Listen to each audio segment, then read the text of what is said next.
You ask Tiger to solve. This deals with linear equations with one unknown. The final result is x equals 19.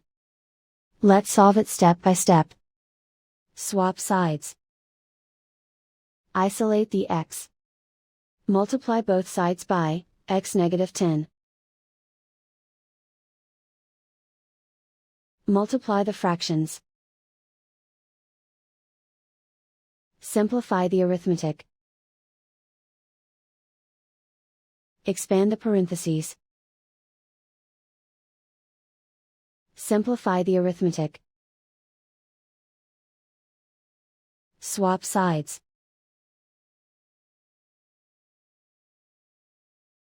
Group all constants on the right side of the equation. Add 40 to both sides. Simplify the arithmetic.